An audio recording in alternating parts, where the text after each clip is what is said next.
First off, I want to start by giving all praise, honor, and glory to Yahweh, Bahashem, Yahweh Shah, and Bahashem Harakal Kadash. Double honors goes to the apostles and elders of Great Millstone. And the sincere shalom goes to the elect Akim out here pushing this truth in all four corners in truth and in sincerity. Going in on the spirit about situation happened to me the other day. We in the feast of unleavened bread, and I know this for a fact, but whenever it get warm outside and it's holiday time, niggas get festive and niggas just want to act stupid. Whenever it get warm, you just gotta be circumspect and just stay away from certain type situations so you won't get caught out there. Ultimately, if it's meant for you, if that's your lot, that's gonna happen. But you gotta try your best to avoid bullshit. And for me, I wasn't even outside long. In a matter of a couple hours, it was a bunch of bullshit. Let me just bring out the scripture. This is 1 Peter 5:8. Be sober, be vigilant, because your adversary, the devil, as a roaring lion walketh about, seeking whom he may devour. Now, you got to sit up there and be sober-minded and be paying attention to what's going on, because your adversary, our adversary, Satan, the devil, the deceiver, as a roaring lion. When a lion walk around roaring, he walk around roaring because roaring because one or two things: he hungry, or even he's trying to what's the word I'm looking for? He hungry, or either he's what's that word I'm looking for?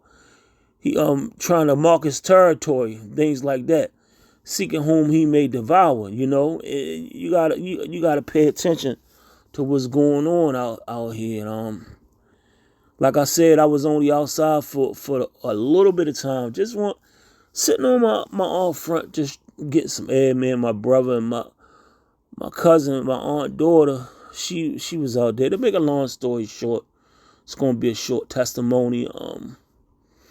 We all sitting outside, just sitting outside, kicking a bobo, getting the air, getting some air,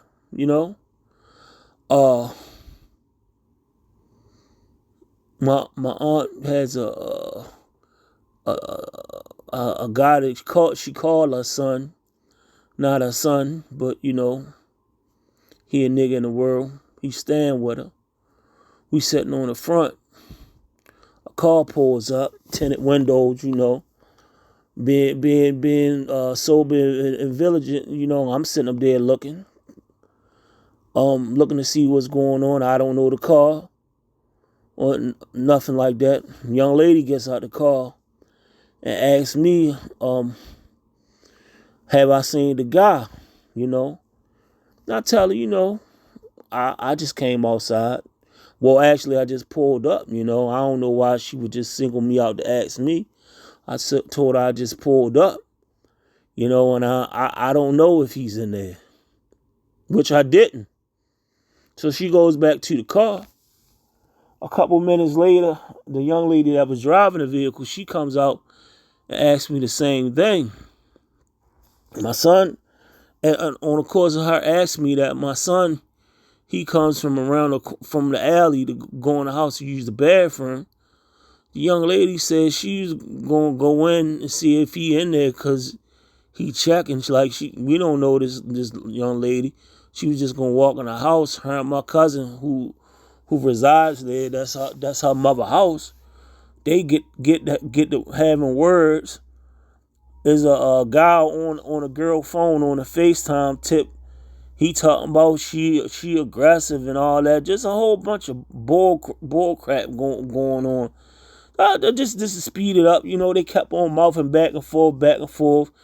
My cousin went and got the guy. He came outside. He ain't resolved the issue. He ain't say, y'all should work this out. It wasn't like that or whatever, but it was just chaotic, you know. And as he talking to her, my cousin still sitting up there running her mouth. I'm sitting up there telling her just chill, be quiet or whatever, because you know with that type of stuff. Not saying like uh I was fearful or nothing like that, but that's how niggas get involved in stuff. That's how males get put into situations when women keep on running their goddamn mouth. Like I said, the nigga was on the phone. I ain't scared or nothing like that, but I ain't trying to be in no bullshit either. Over some stupid ass shit. So like it's stupid stuff that I ain't got nothing to do with. Anyway, make a long story short, it don't get worked out or whatever. She cussed the guy out or whatever. For saying that he should have just told her she was wrong or whatever. Anyway, going from that, we sitting down. They left. Another situation arise. They still talking. Another situation arise around the corner. I didn't see it, but niggas around there, they jumped somebody and banked somebody or whatever. I believe it was a whole bunch of kids or whatever, and it was just Satan was just being busy, man. You know, after that happened, I sit around for a little while longer, and the spirit was just telling me like, just go home, go home. So I goes home around about 9:30, 10 o'clock. Come to find out later, maybe like 3 or 4 blocks away, somebody got murdered. And it's just crazy. You just how the spirit be, when your spirit ain't right, you gotta pay attention to your spirit. And I'm gonna read this again. This 1 Peter 1:5, 1 Peter 5th chapter verse 8, and I'm gonna read it in the NLT. Stay alert, watch out, for your great enemy, the devil. He prowls around like a roaring lion looking for someone to devour. And he was just busy, just in that little couple of block radius, just turning up in the whole city. Like, Satan just busy, man. I was just the week prior, my aunt and them, it was so-called Holy Week. They had a guest speaker at their church. I was sitting on the front again. It was a pastor from my great uncle. He deceased from his church. He was a guest preacher there.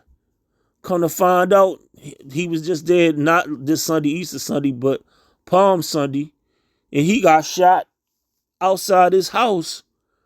That Wednesday, he got carjacked. Like, it's just, man, you just gotta sit out here and be circumspect, man, because like the scriptures say, man, your adversary, the devil, he out here trying to take you out, man. That's why it's imperative that we keep on praying to Yahweh Bashem, Yahweh Shah, and ask him to keep that hedge over us, man. We gotta constantly pray, fast, and stay in the spirit, man, because like at a blink of an eye, man, you could be out of here on some silly, dumb stuff, man.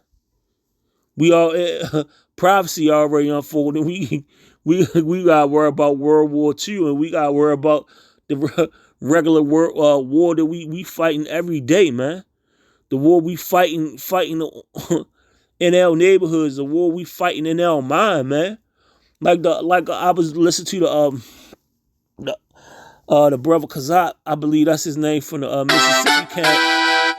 He was saying we sit up here and pour into everybody else, and we kind of lose ourselves sometimes, because we do kind of lose ourselves sometimes. I know this, even through the spirit, like you lose yourself sitting up there pouring into people and just going through hell. Like, I deal with so many spirits on a daily basis. I drive buses and I deal with hundreds and hundreds of people a day, man, and and it weigh on your spirit.